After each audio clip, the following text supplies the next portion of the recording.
Well, hello. Welcome to the next chapter of World's Longest Suicide Note. My name's Roger, and while I'm suicidal often, I am not, under any circumstance, a professional of mental health or psychology or sociology or animal husbandry. I don't even know what that is. Sounds interesting. So, don't live your life based on anything I say. This is the perspective of someone who's lived with suicide ideations and severe mental illness for some time, and I'm just putting my perspectives out there, not trying to influence anything. Just if this helps anybody, or if this is content that kind of connects with you, that's awesome. That's what I want. But I'm not here to say that I know what I'm doing and you should listen to me, especially about what I'm going to talk about today. Because what am I going to talk about today? I've just been I do research all the time, and not like research. It's like looking around, looking online. It's not really research, but it's specific to mental illness and suicide. So, because that's the topic that I talk about a lot, and I just don't want to put a bunch of stuff out there. I want to be I don't know, well-rounded. Is that I want to be able to access different perspectives that I can draw from, and hopefully change the way that I think and feel about it. Learning something new is always exciting to me. So I'm constantly trying to learn something new. So that being said, now that you know that I like to look at stuff, I've just been noticing in the things that I've been seeing, because I'm always like, where are we going as far as research, and what areas are they trying to expand into as far as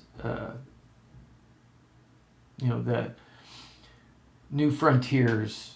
And anyway, it seems like the majority of what I've been seeing is been around the use of psychedelics and ketamine as therapy for depression. And I want to, I need to disclaim this right now, and that is, I've never tried any of it. So this is not like an attempt on my part to tell you anything about these tools. And if you've used them and this is not about the efficacy or anything related. So I am not badmouth. I'm not trying to say don't do anything.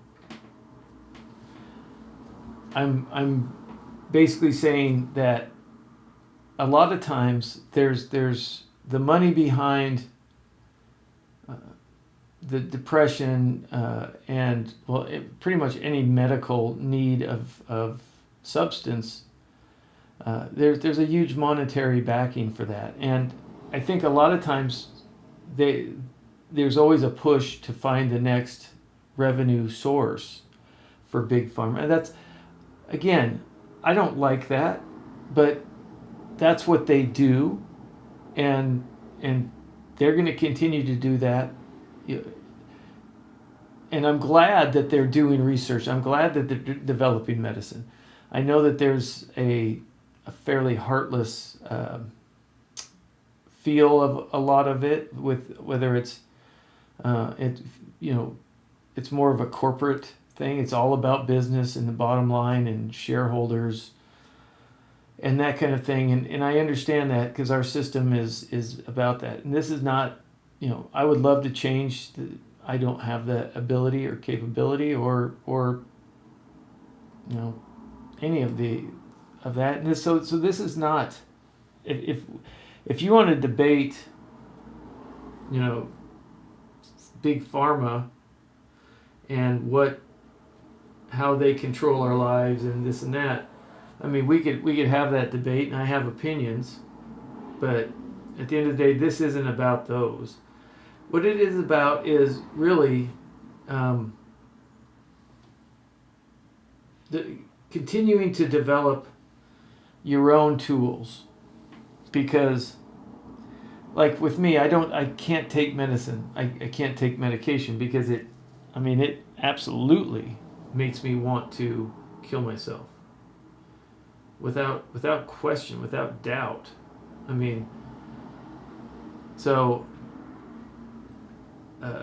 I don't take medicine for it. I would take, I know I don't want to try ketamine, and I'm just gonna. This may be coming from a place of ignorance, but knowing that I have the propensity for addiction, and that the ketamine therapy in my area, I've looked at it, and it's like a 12-week program, and then because they give you it, and then you have to stay there until it's run its course, that kind of thing. But my concern is, again, coming from the place where I have 100%, dealt with addiction. And so the last thing I want is to feel like I need to walk down the street looking for someone who sells ketamine, because they won't give me any more because my treatment's done for the cycle, because if something takes it away, something takes that pain away, well, I want it, and I want more of it, and then I'm going to want more of it, and then later on I'm going to want more of it, and so that's a problem. So I have to develop my own tools, like I've talked about on multiple occasions, and I need to keep updating my toolbox, because as I change and as I feel worse if the things I'm doing aren't keeping up with the resistance that my mental illness is giving me, I have to keep upping my game. My tool game has to be strong, because that keeps me on the surface and not down the rabbit hole. So knowing that that situation, I gotta put effort into my tools, because I just think that what's being put out there now as kind of treatments and whatnot, it can be kind of dangerous, and again, it's looking for a revenue source that's hitting the easy button for a lot of people, and there really isn't an easy button for this. There's no shortcut. There's no, and there's no long-term research over a lot of this stuff either. So, the information, and it looks good. People are excited about it, but the question is what's the long term? Does this work, and does this provide long-term relief? Whatever. So yeah, I don't think, in my opinion, that there's anything, this is all a tool. Medication's a tool. If you were able to use psychedelics, not psychotics. Anyway, I don't know if those things are interchangeable. on it. But you know, trying to absolutely do, always try things and see if they work, but with the note of caution that some things aren't going to work. Some things that you try that are not medicine, that are just, you may not like disc golf, and you think, oh, maybe that'd be a cool tool, a little hobby, whatever. You may not like it. It's like, I think it's fun. I haven't really done a lot, but it's like, I'd like to do more like frisbee golf. And I know that's probably sacrilegious to say frisbee golf. I don't know. Again, but that may not work for you. So I guess another point, and then I'm gonna shut up, is that knowing that there's no easy button. When you go into a situation, don't set yourself up for failure by expecting too much, because as you know, this is a long game. Depression, anxiety, PTSD, suicide. Well, suicide's not. Could be a shorter. Anyway, these things are these are long games. You have to plan that for treatment over years and years and decades and the rest of your life. And so, be excited about new things and hope that they come out, you get relief, and try them, under supervision. Absolutely.